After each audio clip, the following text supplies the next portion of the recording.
Before I will proceed with my greetings to the fifth founding anniversary of the Alliance of Pastors for Mission, please allow me to give a quotation from one of a highly respected ministries of God, very anointed, si Billy Graham. And I quote, "The will of God will not take us where the grace of God cannot sustain us." Alam niyo po, it is really a will of God na nagkakilala po kami, ako personally, at ang unit ko noon, yung 7CRG, at ang Alliance of Pastors for Mission. Kasagsagan po ng MECQ, then GCQ, yun po yung time na nakilala ko po yung Alliance of Pastors for Mission.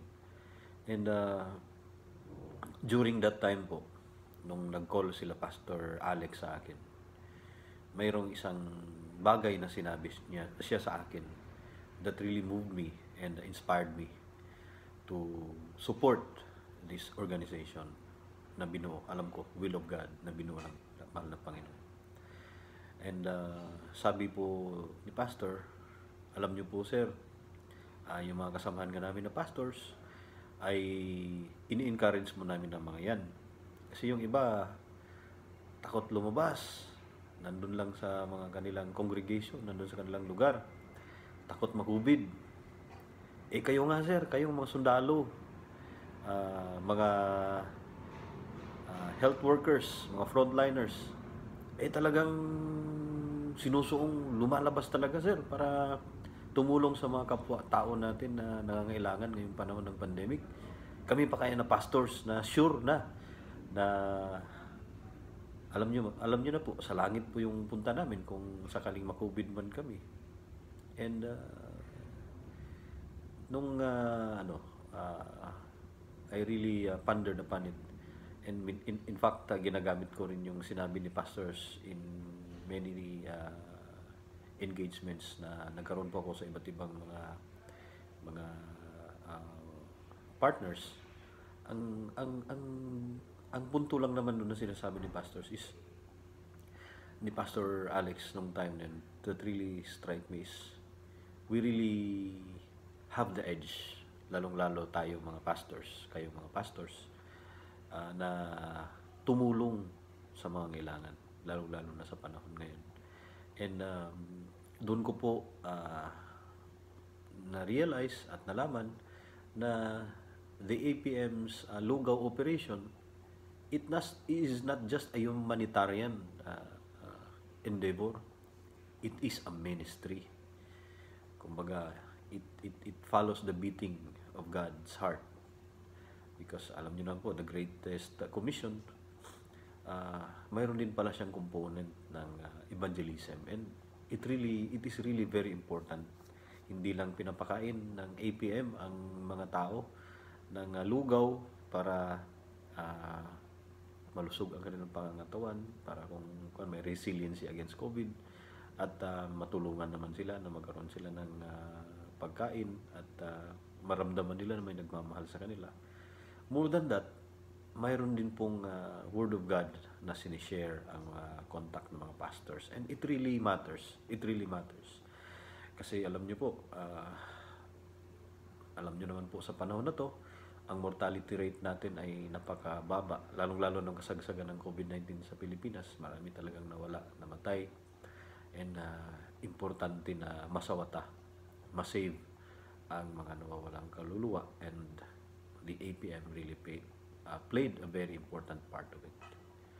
And true enough, dahil will siya ng Panginoon, nag-manifest ang Panginoon ng isang mensahe. And that happened during the AFP anniversary.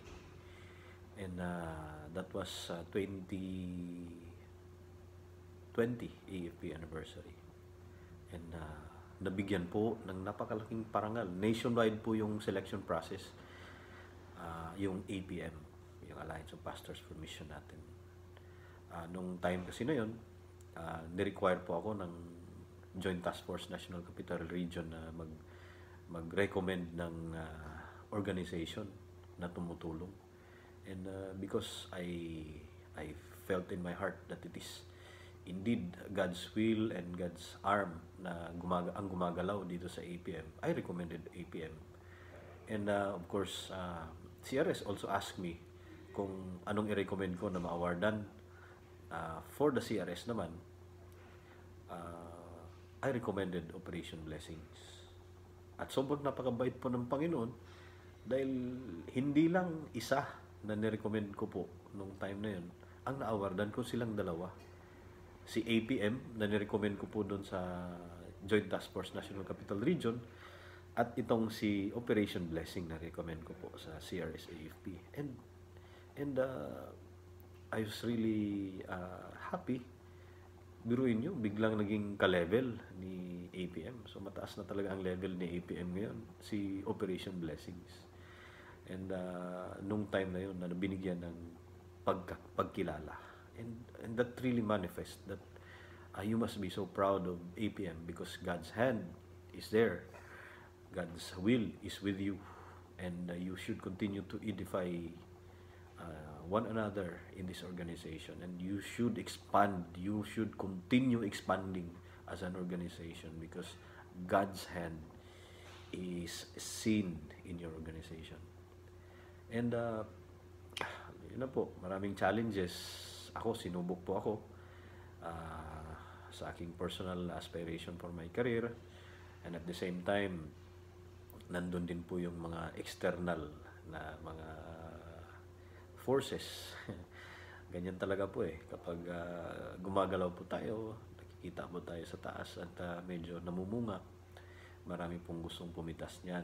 And kasama na po si Taning dyan, but we should not succumb to it. However, I really ask God, God's guidance, and I really followed His will. And yun na nga po, I moved out from 7CRG, and I realized and learned na maraming adjustments na ginagawa po yung APM together with 7CRG, which happens to continue the project. At nakakatuwa po yun. Isang bagay na pinasasalamatan ko po yan sa pumalit sa akin na si Major Romel Panganiban and yung mga kasamahan sa 7CRG dito. They really continued working with our pastors in feeding the souls and feeding the body of people around the metropolis or around the National Capital Region. And sabi ko ka, Pastor, wala na rin po ako sa 7CRG.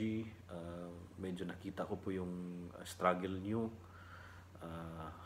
Kasi alam ko, nung time ko, na group commander ng 7CRG, we used to fed people minsan 4 times, 3, minimum na yung 2 times a week. Ngayon alam ko po minimal na lang, mga 2 times yata, 1 time in a week, and some other feeding program are suggested to be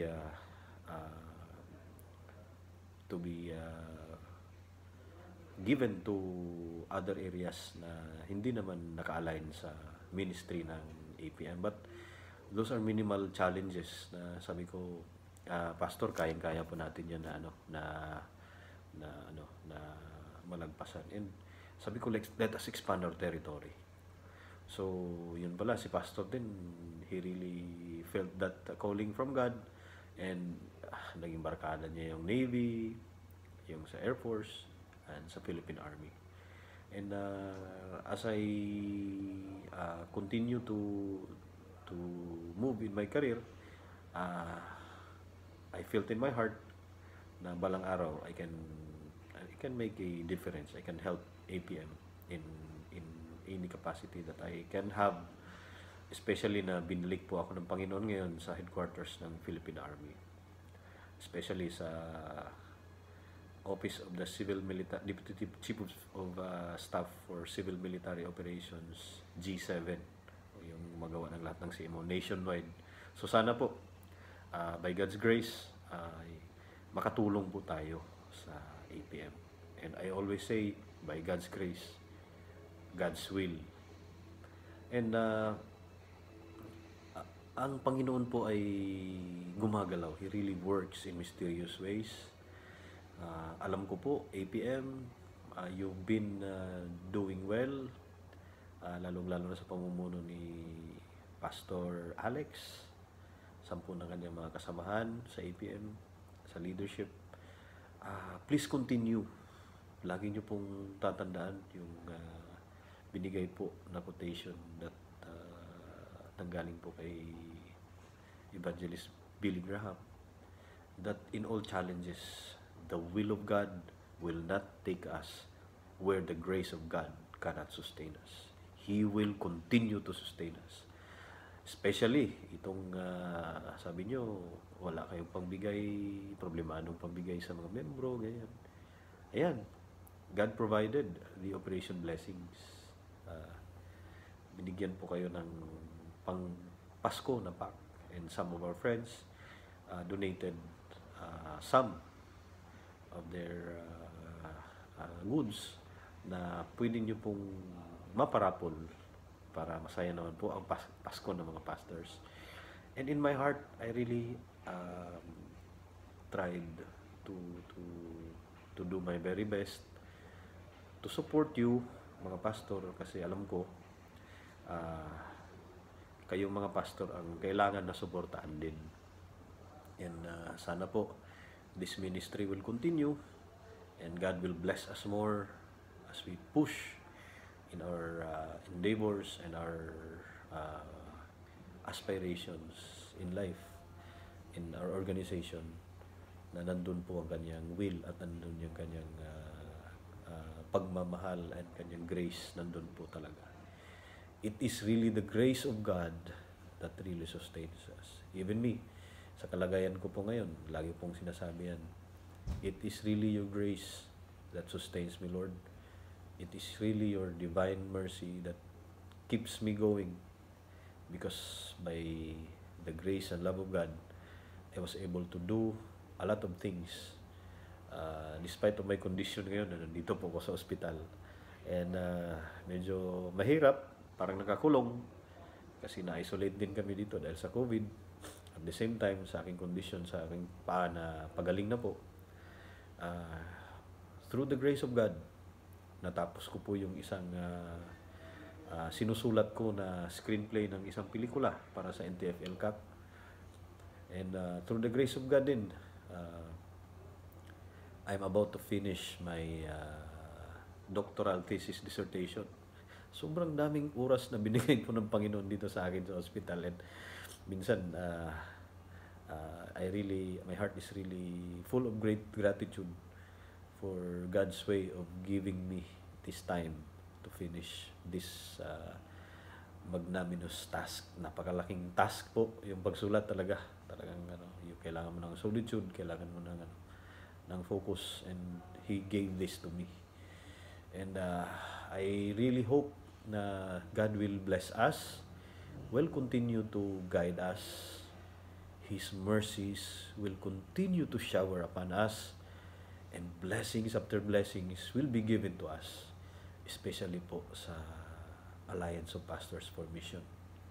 Sobrang nakakataba po ng puso to be a supporter of this organization that is following God's heart, which is really the will of God.